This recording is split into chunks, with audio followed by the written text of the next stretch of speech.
Bon, bonjour à tout le monde. Donc aujourd'hui, je vais vous expliquer un petit peu comment on va faire pour nourrir les poulets. Donc on a décidé de produire notre nourriture nous-mêmes pour essayer de réduire les coûts. Jusqu'à présent, on les avait nourris avec ce qu'on avait sur place, du riz en particulier, mais bon, le riz est beaucoup trop cher. Et on ne voulait pas investir dans des aliments, on n'en pouvait pas se procurer facilement des aliments pour poulets. Donc ce que j'ai décidé de faire, c'est d'acheter les aliments séparément pour produire notre mélange, parce que le but c'est d'intégrer au maximum d'aliments sur le terrain pour réduire les coûts. Donc au départ, on va simplement introduire, tu peux montrer ici là, du moringa séché du terrain comme aliment local, et on achète tout le reste. Mais progressivement, on va remplacer ça par des aliments locaux. Donc on a actuellement donc du maïs ici. On a du son de blé, on a des coquillages d'escargots broyés là, et on a du tourteau de soja. Donc tourteau de soja, je crois que c'est 40 ou 44% de protéines. Donc le but, c'est progressivement remplacer par le son de blé par du son de riz local, parce qu'il coûte beaucoup moins cher, et il est un peu plus nourrissant. Le son de riz, il y a un peu de graisse dedans, je crois que c'est 2%. Et le tourteau de soja, on va progressivement remplacer par du tourteau de palmiste qu'on va essayer de produire localement à base de graines de palme. Et concernant le maïs, on va progressivement intégrer du manioc broyé à l'intérieur. Donc on va peut-être au début, on mettra actuellement dans notre mélange, on met 40%, donc 60% de maïs. Je crois que c'est ça, j'ai noté les chiffres ici, je vais vous les dire comme ça.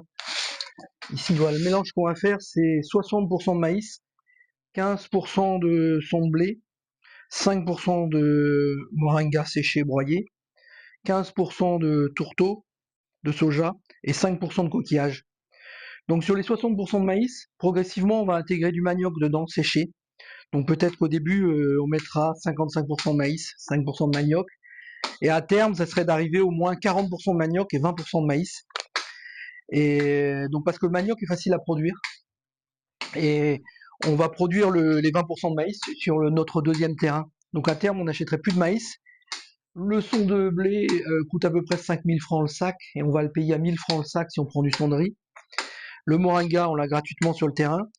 Le tourteau de soja, bon, c'est un aliment qui coûte assez cher, mais on va progressivement le remplacer par du tourteau palmiste. Peut-être pareil, peut-être on va mettre moitié-moitié. Et puis au bout d'un moment, on arrivera à mettre 100% de tourteau palmiste, on verra. Et les coquillages, actuellement, on l'a acheté, bon, ça coûte pas très cher. On est probablement capable d'en produire nous-mêmes avec des coquilles d'escargot, mais j'ai peur de casser la machine parce que c'est très très dur. Donc pour l'instant, j'ai préféré acheter, et on verra avec le temps si on produit nous-mêmes nos coquilles d'escargot. Mais rien qu'avec un sac comme ça, comme on n'en met que 5%, bon, on est tranquille pour un bon moment, et puis je crois que ça coûte 3000 francs le sac ou 4000 francs. Voilà, donc on a en plus acheté une machine pour broyer, donc le maïs. Donc cette machine, je l'ai achetée sur Alibaba, donc en Chine. Je l'ai payé 170 000 francs. J'étais allé voir à Djamé, on me proposait des machines pour... bon, c'est des machines, pas tout à fait les mêmes machines, hein, c'est des machines plus ou moins fabriquées localement. Et elles étaient à plus d'1 million. Et donc ce type de machine là, pour nous, le gros avantage, c'est que bon, c'est un moteur qui fait 30 ampères, et donc électrique. Donc j'avais le choix de l'acheter en moteur essence ou diesel ou électrique. Mais nous, on a l'avantage que au solaire, les journées où il y a un peu de soleil, on a l'énergie gratuite, et il y a moins d'entretien pour les moteurs électriques. Donc on est passé sur cette solution, et donc on va le faire tourner là pour vous montrer comment ça fonctionne. Donc, je vais prendre un peu de maïs ici. Il est où le petit cul de poule? Ah, il est ici. On va prendre un peu de maïs et on va le faire tourner.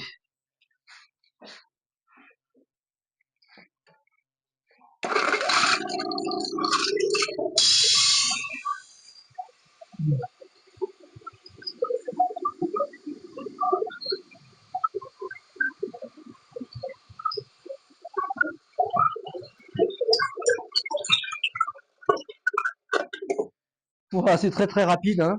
Donc on peut passer plusieurs fois dans la machine. Ici, il y a un réglage là pour la finesse. Bon, peut-être que j'ai moyen de broyer un peu plus fin, mais j'ai pas envie de casser la machine. Donc je préfère le faire comme ça suffit largement. On pourrait repasser plusieurs fois dans la machine et on aurait des grains encore plus fins. Donc on va peut-être expérimenter ça parce qu'en passant plusieurs fois dans la machine, on va se retrouver avec quelques grains quand même plus épais, mais on pourrait passer ça dans un filtre et dans un tamis très fin, genre un chinois, et on se retrouverait avec vraiment de la farine, à mon avis, de maïs.